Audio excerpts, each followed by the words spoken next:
आप सभी का स्वागत है आज के इस प्रोग्राम में डिटेल डिस्कशन बिटवीन जर्नलिस्ट।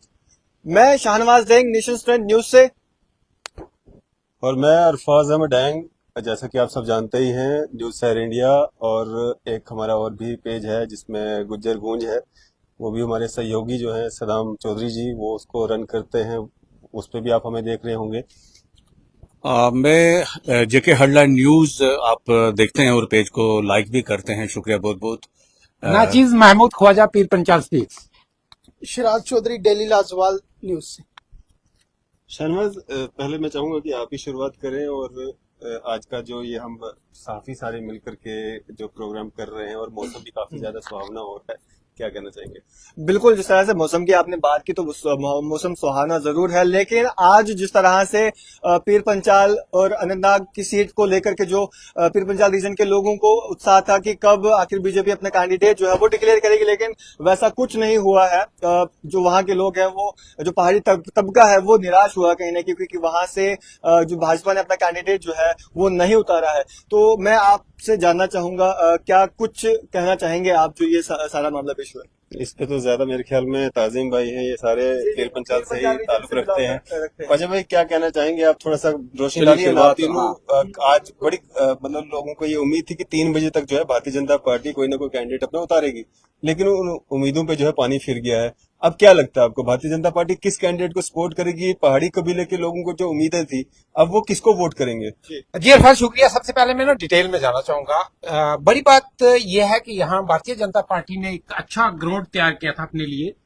खासकर पहाड़ी तबका की अगर मैं बात करूंगा, पहाड़ी तबका को लेके उनको एसटी का दर्जा जब दिया, ये पहाड़ी तबका की एक तरीना मांग थी और अरसा कई दहाइयों से वो इस लड़ाई को लड़ रहे थे।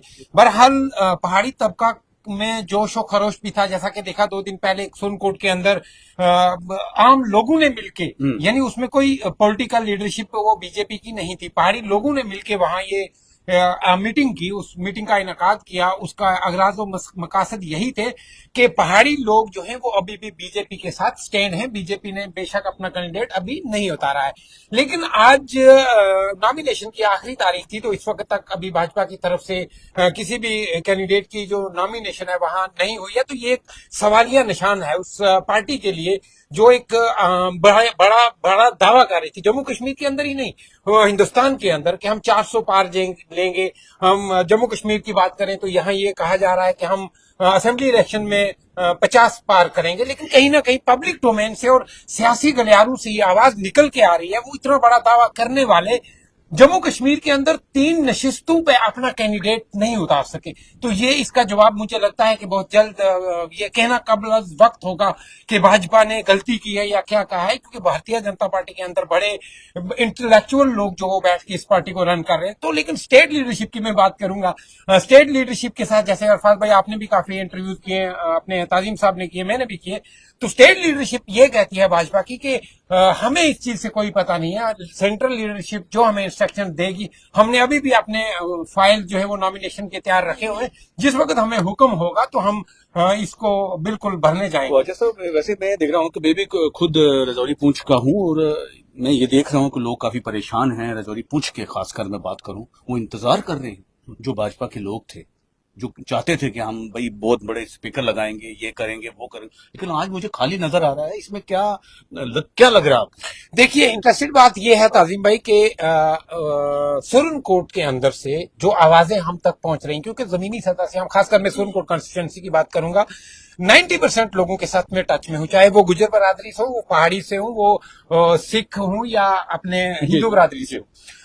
तो अभी तक वहां से यही कहा जा रहा है कि भाजपा जिसकी तरफ इशारा करेगी हम उसी को वोट देंगे, लेकिन अभी सुनने में यह भी आ रहा है कि भारतीय जनता पार्टी पहाड़ी तबका को अभी फ्री हैंड दे रही है कि आप किसको वोट करेंगे। लेकिन अगर भाजपा पहाड़ी तबका को फ्री हैंड देती है तो मुझे लगता है आने वाले असेंबली इलेक्शन में, जो कि कल रविंदर रैना साहब ने ये कबूल किया है कि हम 30 सितंबर से पहले 2024 से पहले जो असेंबली इलेक्शन है वो यहाँ होंगे एज पर सुप्रीम कोर्ट, तो अब कहने की बात यहाँ ये है कि ये आने वाले वक्त में देखना है, क्योंकि ये कहना कब वक्त होगा कि भारतीय जनता पार्टी, अभी हमें ये कैंपेन से पता चल जाएगा, क्योंकि मुमकिन है यहाँ अगर बी टीम कहा जा रहा है अपनी पार्टी को, तो अपनी पार्टी के कैंडिडेट ने कल जब नॉमिनेशन फाइल किया है तो उनके साथ एक काफी हजूम दिखने को मिला है। तो जाहिर सी बात है, हो सकता है अपनी पार्टी की तरफ जा रहा हो, क्योंकि आजाद साहब की हम बात करें, आजाद साहब को लाया, फिर आजाद साहब को हटाया गया या वो खुद हट के, इसमें मैं डिटेल से बात करूंगा। पहले मैं डेंग साहब का एनालिसिस जानना चाहूंगा।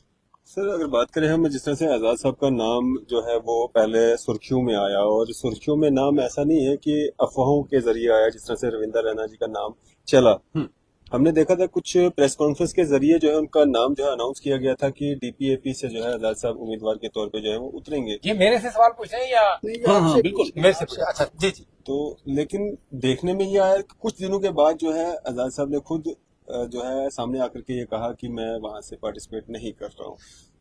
देखिए अरफाज, ये एक बड़ी इंटरेस्टिंग स्टोरी है। अभी जब हम बोलते हैं तो फिर कहीं ना कहीं मुश्किलात भी हमारे लिए हो जाती हैं, लेकिन पब्लिक को अवेयर करने के लिए बोलना जरूरी है। सबसे पहली बात यह है कि जब आजाद साहब की एक पिक्चर बनी कि हम अनंतनाग, राजौरी, पुंछ से ये इलेक्शन लड़ने जा रहे हैं, तो उनके ऑफिशियल जो स्पोक्स पर्सन है उन्होंने भी ये चीज बताई कि हम लड़ने जा रहे हैं।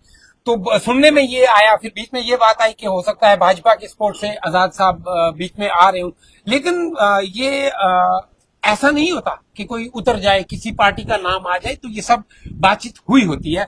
लेकिन जब आजाद साहब सामने आए तो आजाद साहब के लिए पहाड़ी तबका से एक प्रेस कॉन्फ्रेंस होती है कि अगर आजाद साहब को भारतीय जनता पार्टी सपोर्ट करेगी तो पहाड़ी जो है वो वोट नहीं देगा, पहाड़ी अपना कैंडिडेट खड़ा करेगा। एक वो फैक्टर है, वहां से आजाद साहब का डाउनफॉल शुरू हुआ। दूसरी बात यह कि सियासी गलियारे से, चाहे वो कोई भी पार्टी हो, वहां से ये बात निकल कर आई, अगर आजाद साहब को इस वक्त ये मौका दिया जाता है, चाहे उनको भारतीय जनता पार्टी सपोर्ट करे या ना करे, असेंबली इलेक्शन के लिए आजाद साहब अपनी स्पेस पीर पंचाल और अनंतनाग के अंदर बनाएंगे, जो आने वाले वक्त में सब पार्टियों के लिए खतरा हो सकती है। तो मुमकिन है एक वो फैक्टर रहा हो आजाद साहब के पीछे हटने का। दूसरा बड़ा फैक्टर यही था कि पहाड़ियों ने जब ये कहा कि आजाद साहब को हम वोट बिल्कुल नहीं करेंगे क्योंकि आजाद साहब एंटी पहाड़ी रहे। जी ख्वाजा साहब, जिस तरह से हम बात करें, ये जितनी भी मतलब लोकसभा चुनाव में जो लोग उतरे हैं, मैदान में जो उतरे हैं, जिनमें आजाद उम्मीदवार के तौर पे भी काफी सारे लोग जो हैं वो उतरे हैं, लेकिन ये सारे पावर के लिए, कुर्सी के लिए, मेंबर ऑफ पार्लियामेंट बनने के लिए जो है चुनाव लड़ रहे हैं। अब इसमें मसला आता है डेली वेजेस का, एसपीओज का, रहबरे तालीम का, रहबरे खेल का, बाकी सारे एनवाईसी हैं, बाकी बड़े सारे महकमा जाते हैं जिसमें लोग जो है काम कर रहे हैं। अगर हम भारतीय जनता पार्टी की बात करेंगे, हमारे जम्मू कश्मीर में तो सरकार थी ही थी, पूरे देश भर में उनकी सरकार थी और वो नाम भी लेते हैं बार बार।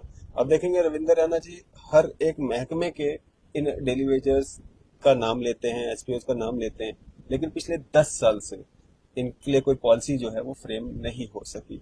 दिलचस्प ये रहेगा कि आने वाले समय में इन लोगों की भलाई के लिए, बेहतरी के लिए कौन काम करेगा। अरफाज भाई, ये बड़ा इंटरेस्टेड सवाल है। सबसे पहले मुल्क में हम रह रहे हैं, हमारे मुल्क हिंदुस्तान की जमहूरियत की जो है मिसाल वो पूरी दुनिया में दी जाती है। यहाँ आपको एक स्ट्रांग अपोजिशन की बहुत जरूरत होती है, चाहे वो लोकसभा का होस्ट हो या असेंबली के अंदर हो। अपोजिशन जब स्ट्रांग होगी तो कहीं ना कहीं आपके कोई भी मसला है, कोई भी मसाइल हैं, वो हल होंगे।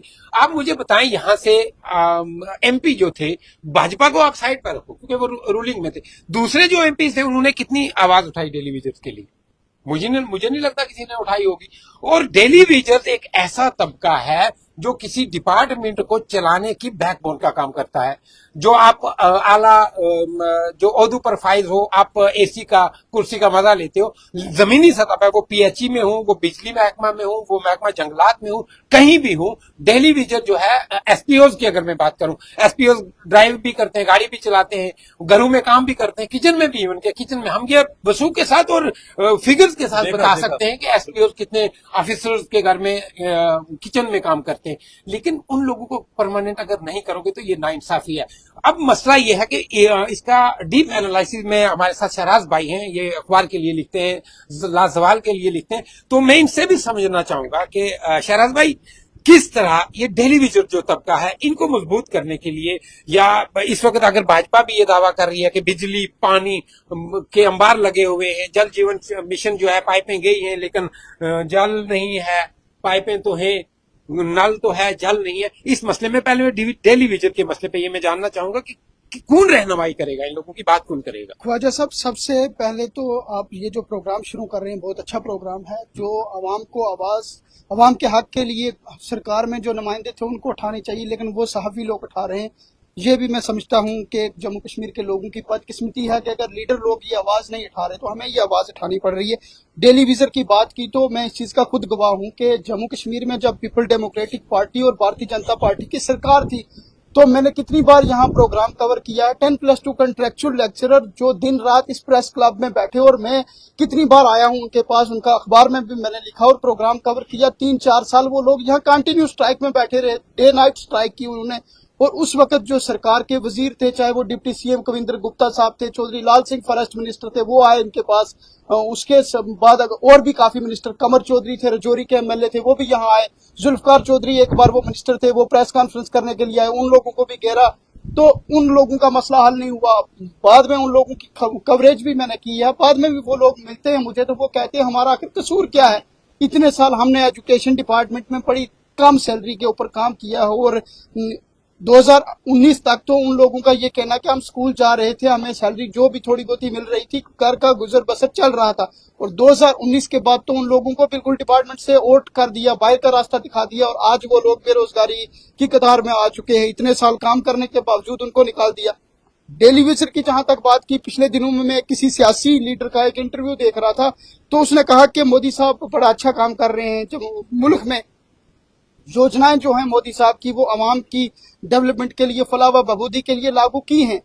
गैस सिलेंडर पिछली सरकार भी दे रही थी, मोदी साहब ने फ्री में दिया, और अच्छी अच्छी योजनाएं लागू की। लेकिन उनका ये कहना कि जिस तरीके से जम्मू कश्मीर में पिछली सरकार जो थी, वो चाहे रहबरे खेल हो, रहबरे तालीम हो, रहबरे ज़राअत हो, रहबरे जंगलात हो, इन लोगों को डेली विजर आर्जी तौर पर एडजस्ट किया था। इन सरकार ने एक पॉलिसी बनाई थी, और पढ़ा लिखा बेरोजगार तबका है जो उसको एडजस्ट किया था, और एक उम्मीद थी उसको कि 5 साल के बाद या 7 साल के बाद वो लोग परमानेंट हो जाएंगे।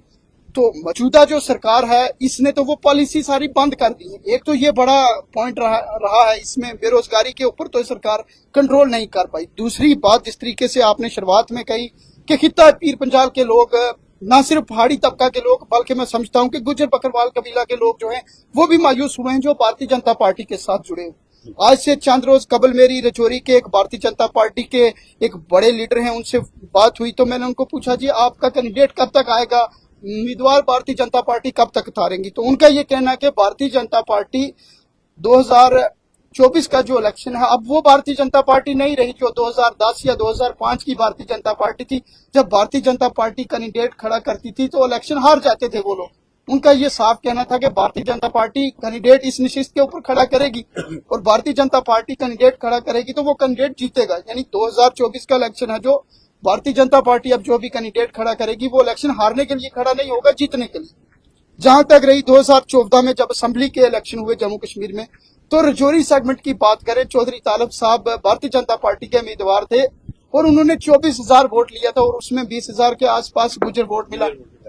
इंजीनियर अब्दुल गनी कोहली साहब थे, वो जीते, वजीर भी रहे सरकार में, उन्होंने भी बड़े पैमाने पर गुजर वोट लिया। तो भारतीय जनता पार्टी के साथ जो वोट जुड़ा हुआ था, या गुजर वोट था, पहाड़ी वोट था, पहाड़ियों की बात करें तो भारतीय जनता पार्टी की भी बड़ी उम्मीदें थी। इस ऐसे टाइम में पहाड़ियों की दरीना मांग पूरी करना, जो पिछले 50 साल से, जो 1990 के बाद जो डिमांड उनकी चल रही थी, आपने उसमें बड़ी अच्छी कवरेज की, हमने देखा। वो डिमांड इस वक्त पूरी करना, उसके पीछे कहीं ना कहीं सियासी माहिरीन का भी ये कहना था कि खदशा यही था कि भारतीय जनता पार्टी जिस तरीके से डिलिमिटेशन हुई थी, और रजौरी पुंछ को अनंतनाग के साथ जोड़ना। ये देखिए कि आप भी गुजर बरादरी से ताल्लुक रखते हैं, आप जर्नलिस्ट हैं, काफी देर हो गया आपको काम करते हुए। रजौरी पुंछ के लोग जो है, खासकर गुजर बकरवाल लोग जो जुड़े हुए थे भाजपा के साथ, आज कहीं ना कहीं खफा नजर आ रहे हैं।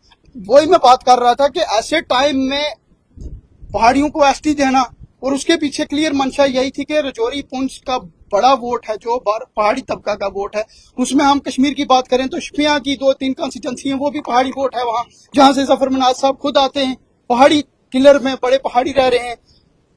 उसके पीछे यही मंशा थी कि पार्लियामेंट की ये जो नशिस्त है ये भारतीय जनता पार्टी जीतेगी, लेकिन कहीं ना कहीं इस वक्त आज लास्ट डेट है, लास्ट की डेट थी 19 को, और अब मुझे लगता है 3 बजे के बाद वक्त भी खत्म हो जाएगा, तो भारतीय जनता पार्टी की तरफ से उम्मीदवार ना आना, इसके पीछे क्या कुछ खदशात हो सकते हैं, ये तो भारतीय जनता पार्टी की जो लीडर हैं, लीडरशिप है, वही बता सकती है। डेंग साहब, दरहाल एक ऐसा जिला पड़ता है हमारा रजौरी पुंछ के अंदर जहां भाजपा का पूरा वोट है, पूरा के पूरा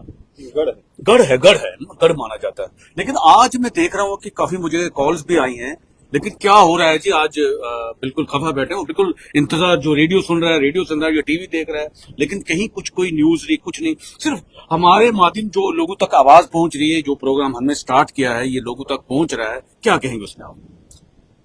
ताजिम भाई, जिस तरह से आप कहना चाह रहे हो कि कैंडिडेट नहीं उतारा गया, बीजेपी ने ऐसा क्यों किया?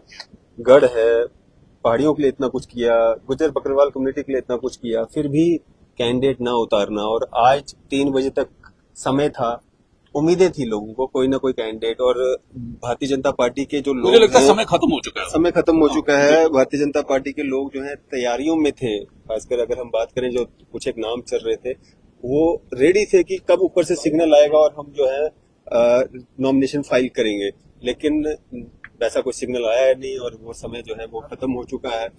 कहीं ना कहीं सर्वे करवाया गया है, पहले से जो है जानकारी ली गई है कि कितना वोट बैंक है, क्या जीतने की कंडीशन में है बीजेपी या नहीं है, उसी माध्यम से जो है कहीं ना कहीं किसी दूसरी पॉलिटिकल पार्टी को सपोर्ट करने के लिए जो है कहा जा रहा है या बात की जा रही है। या बहुत सारे नेता आपने देखे होंगे कि अमित शाह जी ने भी ये क्लियर कर दिया है कि भाई आप एनसी, कांग्रेस, पीडीपी को वोट ना करके बाकी किसी भी पार्टी को वोट कीजिए। तो इसका मतलब यही है कि एनसी, पीडीपी, कांग्रेस को छोड़ करके बाकी सब सपोर्ट में, मतलब भारतीय जनता पार्टी उनकी सपोर्ट में है।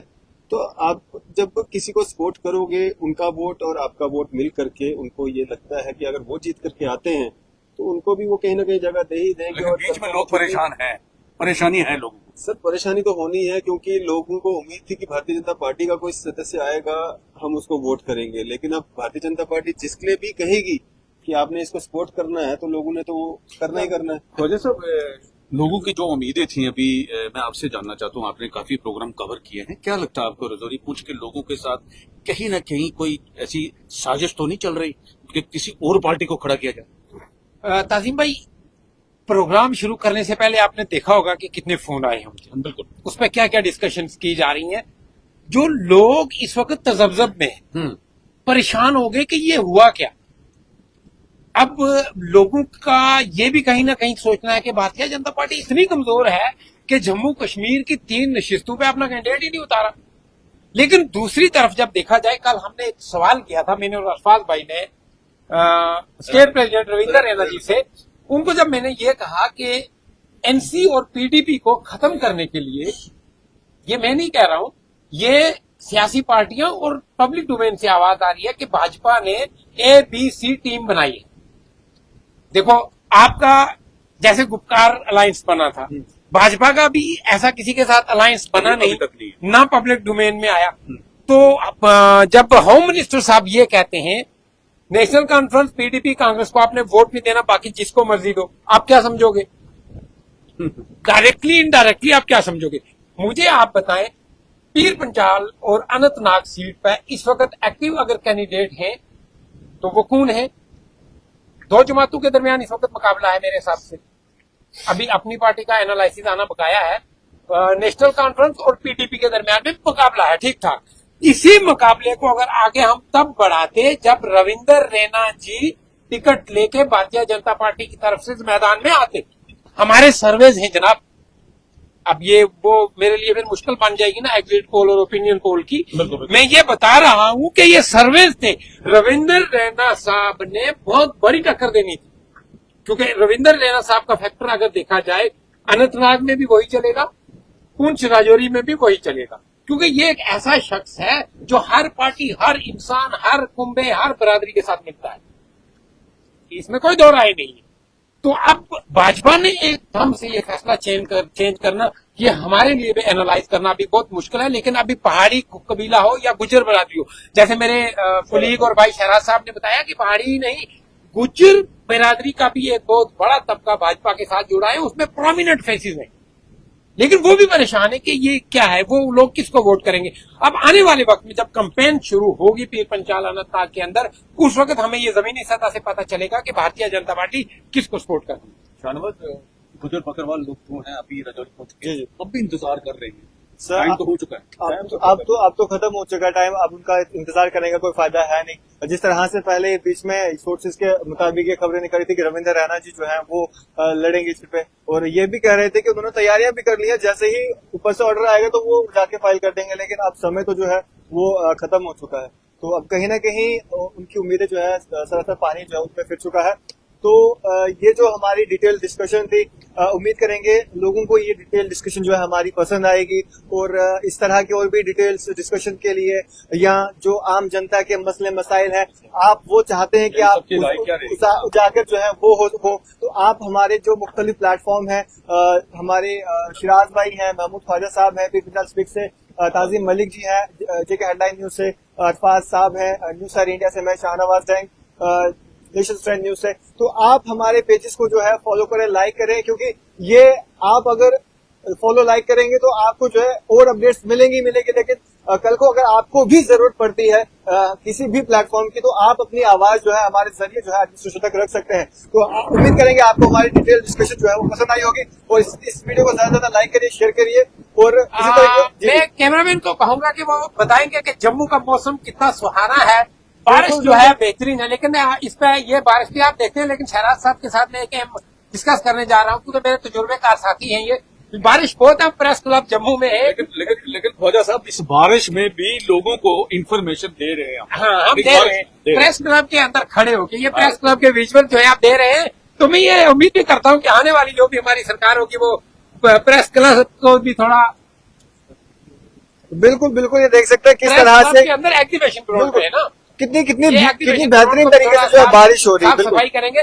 लेकिन शहराज साहब मैं ये समझना चाहूंगा, भारतीय जनता पार्टी का इसमें ये फैसला लेना कि हम 3 सीटों पे इलेक्शन नहीं लड़ेंगे, क्या आने वाले असेंबली इलेक्शन में किस तरह देखते हैं आप? यानी भारतीय जनता पार्टी ने क्या समझ के, क्या सोच के असेंबली इलेक्शन को मद्देनजर रखते हुए ये फैसला लिया? ख्वाजा साहब, इसके पीछे भारतीय जनता पार्टी की क्या मंशा है वो तो हमें समझ नहीं आई है, लेकिन आने वाले वक्त में जिस तरीके से सुप्रीम कोर्ट की भी ये हदायत है कि सितंबर से पहले आपको जम्मू कश्मीर के अंदर असेंबली के इंतखाब करवाने हैं, तो एक बड़ा जो वोट बैंक है राजौरी और पुंछ का, जिसके ऊपर भारतीय जनता पार्टी भी ये दावा कर रही है कि राजौरी पुंछ से जो 7 के करीब 8 के करीब असेंबली की जो सीटें हैं, वो उनका ये कहना है कि ये तो हमें मिलेंगी।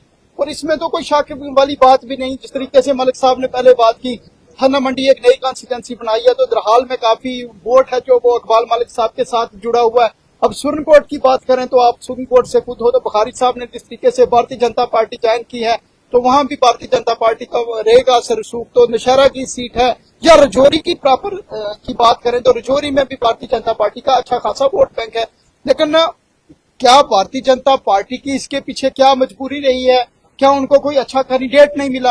और एक चीज मैं आपको और वजाहत करूंगा कि कल से हम या किसी पार्टी को सपोर्ट कर रहे हैं, या अगर किसी पार्टी को सपोर्ट करेंगे तो वो भी जब आने वाले दिनों में हमसे काफी इंटेलिजेंट लोग बैठे हैं जो हमें सुन रहे हैं। राजौरी अनंतनाग शिस्त के हवाले से अगर भारतीय जनता पार्टी जब आने वाले वक्त में अगर कैंपेन का हिस्सा बनती है तो उसमें भी क्लियर हो जाएगा। वजीर दाखिला साहब ने जम्मू में अपनी स्पीच में कहा कि नेशनल कॉन्फ्रेंस कांग्रेस और पीडीपी को वोट नहीं देना।